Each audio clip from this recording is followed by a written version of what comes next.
Hey everyone, how's it going? Welcome to NoDQ&A video right here on NoDQ.com, as well as the YouTube channel at youtube.com/AaronRift_NoDQ. We are coming off night one of the 2017 WWE Superstar Shakeup. Got your questions from twitter.com/AaronRift using the hashtag RoadToNoDQ1000. I will be back tomorrow with another video with my thoughts on night two of the Superstar Shakeup. But for now, let's get down to your questions, with the first one coming from WrestlingFan94. Does the Superstar Shakeup make the next pay-per-views even more predictable now? Not in a plural sense, but rather in a singular sense, with the WWE title match being defended at the Raw branded Payback pay-per-view coming up, rather than the SmackDown branded Backlash pay-per-view, which is towards the end of May. When you look at it from that perspective, it does make sense to do this match sooner rather than later, even though it's weird for the WWE title and Randy Orton to be defending on a Raw branded pay-per-view. But that's what WWE is doing for Payback. It is Randy Orton defending against Bray Wyatt in a House of Horrors match. And I guess the big idea is that Bray Wyatt could potentially bring the WWE title to Raw, which I do not think is going to happen. I would be very surprised, since you already have Brock Lesnar as the Universal Champion on Raw. I would not rule it out completely, but my gut feeling is Orton retains, and I think that that is what most people are thinking. And then you have the situation with the US title. You have what I'm assuming will be Kevin Owens as the US Champion on SmackDown, defending against Raw's Chris Jericho. Now, we all know Jericho is leaving to do his tour with Fozzy. That is set in stone, and I think pretty much everyone is predicting Jericho to lose that match. So it does add a little bit of intrigue to the pay-per-view, but nobody is really expecting Jericho to win the US title or Bray Wyatt to win the WWE title. So it doesn't really make the show that much more unpredictable, in my opinion. Moving on here from Calvin. So Bray Wyatt moves to Raw. Doesn't that mean that WWE are spoiling the ending to the House of Hardcore match? I would say of the two title matches, I think the House of Horrors match is a little bit more unpredictable. I would not rule out the possibility of Bray Wyatt winning the WWE title and Raw having both titles, since Brock Lesnar is not even on Raw that much to begin with. It would really hurt SmackDown though, and I think SmackDown needs to have a world title. I think each show should have a world title. But then again, you have this situation with Brock Lesnar and WWE trying to boost Raw. This is what I talked about when they first announced the Superstar Shakeup, that WWE's main objective would be to boost Monday Night Raw and help that brand out, because when it comes to the live events, SmackDown has been actually doing better than Raw, which is surprising. Even though Raw has a larger television audience, most people consider SmackDown to be the stronger brand. And like I've talked about on NoDQ.com, every week I do the polls, SmackDown wins every single week pretty much. The last time SmackDown lost, besides this past week with the post-WrestleMania shows, was back when Kevin Owens won the Universal title, and that was in August. The idea of this Superstar Shakeup is not so much to create new feuds as it is to make Raw a stronger show. So I would not rule anything out, but my gut feeling is Orton retains the WWE title and then goes on to maybe feud with AJ Styles on SmackDown. Got this one here from Steven.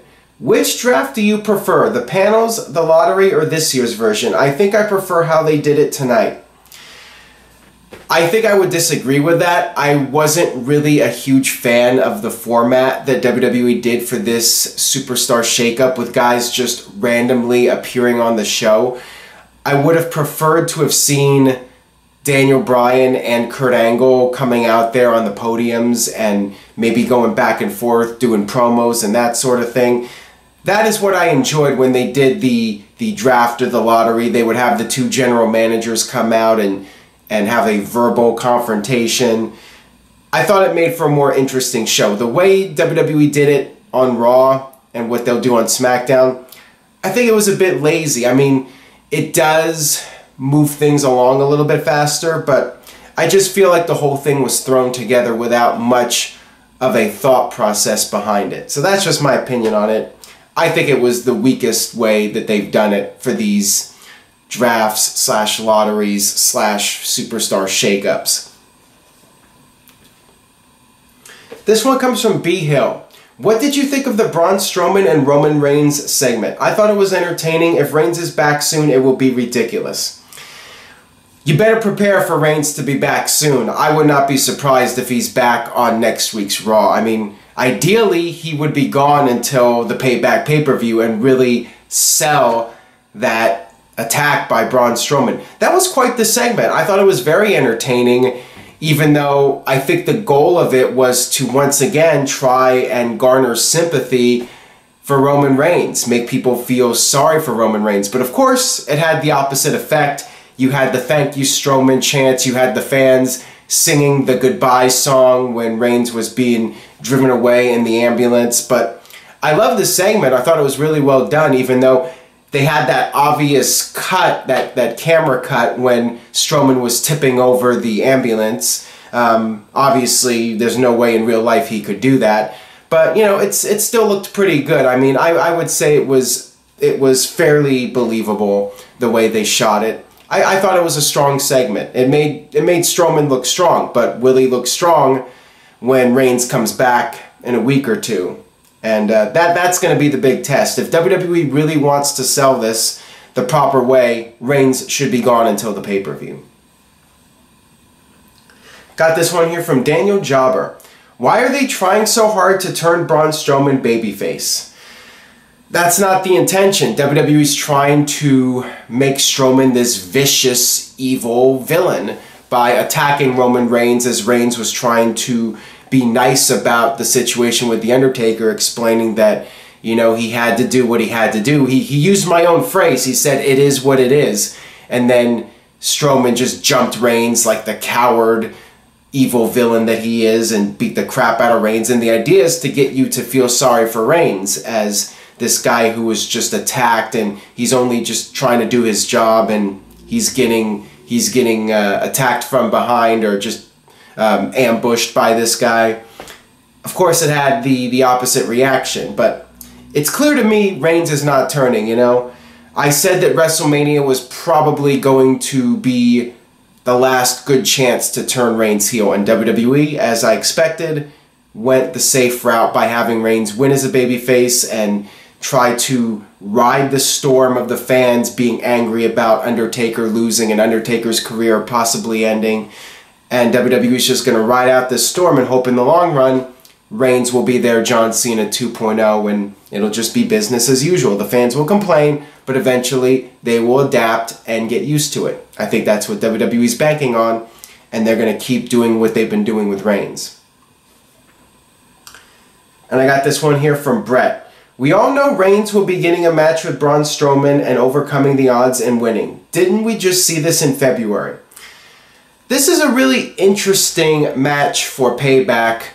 I would not necessarily say that Reigns is going to win because WWE's long-term plan is Reigns versus Brock Lesnar. I don't see WWE doing that match at a random pay-per-view.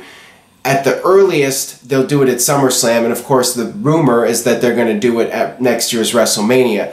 So you would think that Reigns would lose this match and Strowman would go on to face Brock Lesnar at one of the next pay-per-views sometime over the summer. I could see a situation where Reigns gets screwed. You know, the usual match where the top babyface gets screwed over by the heel, and Reigns will clearly have the match won, but then something will happen and he will be screwed out of the match, and Strowman will go on to face Brock Lesnar, lose to Lesnar, and then they'll do Lesnar versus Reigns sometime down the line. That's what I'm expecting to happen. I think there's a decent chance that Reigns loses at the Payback pay-per-view. It'll be with interference or some sort of cheating by Strowman, but you know, I'll talk more about this as we get closer to the pay-per-view, and of course, the upcoming predictions video for Payback. I'll have more of my thoughts on that. Got this one here from Big Ryan. Hey Aaron, did male fans boo Hulk Hogan like they did Roman Reigns? I loved Hogan as a kid, I cannot remember. There were definitely fans that did not like Hulk Hogan, but it was a small minority. You have to keep in mind that back then there were fewer smart fans. There were not as many fans that had access to the insider information like today. Back then you only had a couple of newsletters like the Wrestling Observer and PW Torch. There was no internet. So you did not have this large group of fans that were able to get easy access to insider information. Now with that being said, there were definitely people that did not like Hogan. Mainly NWA/WCW fans that thought Hogan was a disgrace to wrestling. He was an embarrassment. He could not wrestle. You know, these fans loved Ric Flair. They thought Ric Flair was everything that was great about wrestling, and Hogan was this overrated piece of crap that really had no skills. Now, I do remember one pay-per-view where fans were starting to turn on Hogan, and that was the '92 Royal Rumble. When Sid and Hogan had that confrontation at the end, there were some fans in the crowd that were chanting for Sid. I mean, that was one of the bigger smart crowds of that period, and that was in Albany, New York. So that's, you know, the hardcore WWE territory. And you had some smart fans in that crowd that were just sick and tired of the Hulk Hogan gimmick. You know, it was played out by that point. It was about 7 years, and fans were starting to get tired of Hogan. When Hogan went to WCW, you saw it become more and more frequent where fans were booing Hogan. They were tired of the red and yellow, and they were tired of the gimmick, and they wanted to change. And WCW took a chance and did that change, and we had the NWO. And of course, it's a different era now. WWE doesn't have to take the chance with Roman Reigns, and it's looking like they're not going to take that chance with Roman Reigns by turning him. Reigns is getting amazing reactions, whether it's boos or cheers, and that's what WWE cares about. They care about people making noise and showing passion, and as long as they're continuing to spend money on the product, WWE's attitude is why fix something that's not broken? In their eyes, it's not broken with Roman Reigns. It's working very well as far as they're concerned. This one comes from Larby. When was for you the perfect time when Undertaker should have retired? Great question. I would say WrestleMania 30. I think Undertaker should have retired when the streak ended. Was Brock Lesnar the right person? I mean, at the time, I could see WWE's viewpoint that Undertaker was pretty much done, and the thought process was if Undertaker was done, he needed to end the streak and put somebody over on the way out. That's the time-honored tradition. You put over somebody when you're leaving. But of course, Undertaker came back for 31, 32, and then 33. So in hindsight, Undertaker should not have ended the streak with Brock Lesnar. If Undertaker was going to stick it out to WrestleMania 33, then the streak should have stayed intact, and then Reigns would have been the one to end the streak. That would have made the most sense. But, you know, things do not go according to plan in life and in entertainment. Things don't always work out the way you want it to work out exactly. And the situation was not ideal. But I would say WrestleMania 30. I just felt also, in terms of the quality of Undertaker's work after WrestleMania 30, I mean, the WrestleMania 31 match was alright. 32, besides the Shane jump off the top of the cell, I thought it was a pretty disappointing match. And 33, I thought was disappointing. I think looking back, and you know, it's easy to say in hindsight, but I think WrestleMania 30 should have been the last match for Undertaker. Got this one here from Stefan.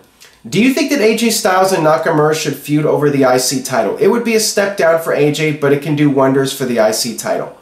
Well, the IC title is now on Raw, but we could replace the IC title with the US title.